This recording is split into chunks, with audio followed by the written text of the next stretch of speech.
Le sang a coulé ce dimanche en République démocratique du Congo. Les manifestations interdites par le pouvoir ont été maintenues. Coupure d'Internet et mobile. Les autorités congolaises ont tout tenté pour réprimer les marches dites pacifiques. Florence Lozac et Clémence Dehonte.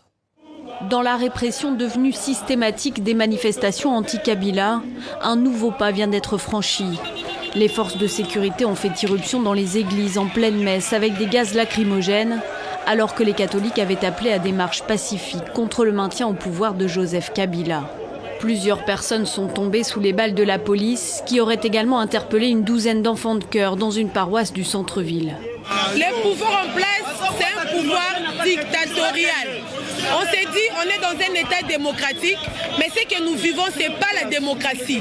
Nous sommes dans l'église, en pleine prière, et au moment où les prêtres soulevaient l'Eucharistie, ils ont jeté des lacrymogènes. Tout ça, ça ne s'est fait nulle part. La date n'avait pas été choisie au hasard pour ces marches de protestation. Il y a un an, un accord signé sous l'égide des évêques prévoyait des élections fin 2017. Mais un an plus tard, le président Joseph Kabila, dont le mandat a expiré depuis décembre 2016, est toujours au pouvoir. Et les élections ont été reportées au 23 décembre 2018.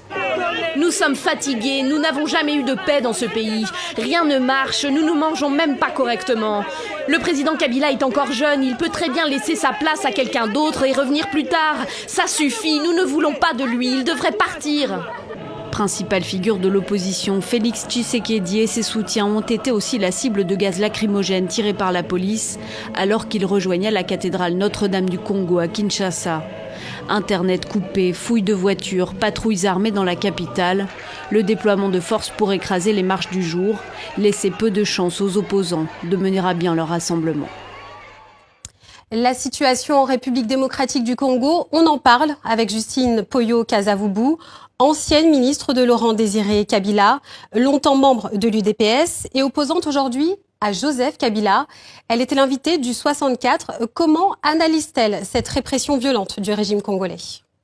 Mais vous avez là, évidemment, le vrai visage de Kabila Kanambe, c'est-à-dire un sanguinaire, c'est-à-dire un tyran, un homme qui n'a pas de cœur, mais qui a la pierre à la place du cœur.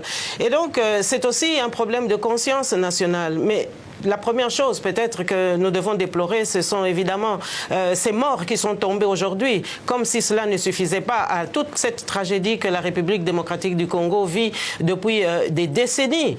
Et laissez-moi quand même vous dire qu'aujourd'hui, cette date si importante signifie la fin de ce glissement qui avait été gracieusement offert à Kabila Kanambe. Et donc, dans quelques heures, les institutions vont tomber. Nous serons en affaires courantes. La légitimité et la légalité dont pouvait se prévaloir Kabila Kanambe n'aura plus de mise. Et donc aujourd'hui, il faut un interlocuteur pour justement relayer les souffrances du peuple congolais et se positionner devant la communauté internationale qui aujourd'hui doit aussi faire preuve de courage pour assumer sa part de responsabilité. Puisque je vous le dis, Kabila Kanambe n'a jamais été élu par le peuple, il a chaque fois fraudé aux élections, mais c'est la communauté internationale qui l'a soutenu. Et donc nous avons ici aujourd'hui la réplique de l'hypocrisie qui a régné pendant toutes ces années. Comment vous expliquez cette fronde des catholiques contre le pouvoir du président Kabila ? Mais c'est d'abord parce que Kabila s'est joué de l'Église catholique, utiliser les évêques pour aller dans des accords et ensuite leur démontrer qu'ils ne valent rien. Donc c'est quand même aussi un manque de respect par rapport à l'institution de l'Église catholique et je dirais même de toute la chrétienté. Et donc là, nous avons le vrai visage de Kabila, mais qui, laissez-moi vous le dire, dans ce pays sous occupation, où l'armée nationale est totalement relayée aux oubliettes, puisque ce sont des mercenaires qui sont engagés et qui tuent la population. Où avez-vous déjà vu un pays où un homme se dit président de la République et qui engage des mercenaires pour massacrer la population? Et donc aujourd'hui, nous avons la réplique de ce qui a toujours prévalu en RDC, à savoir un gouvernement dirigé par Kabila qui n'est que le mentor de Kagame et de Museveni qui ont orchestré toute cette occupation dont nous sommes victimes depuis tant d'années et qui massacre toutes nos populations. Réponse très rapide, s'il vous plaît, à cette dernière question. Est-ce que vous pensez que Joseph Kabila va tenter de se maintenir au-delà de janvier 2019 ? il ne se maintiendra pas, monsieur, parce que je vous le dis, l'alternance aujourd'hui, nous l'incarnons. Le leadership de l'alternance, de la responsabilité, nous l'incarnons. Et donc, dans quelques jours, nous allons démontrer à la communauté internationale que le peuple congolais a un relais et que nous sommes une de ces voix pour exprimer aujourd'hui la gouvernance qui doit maintenant conduire le pays vers ces avancées de démocratie.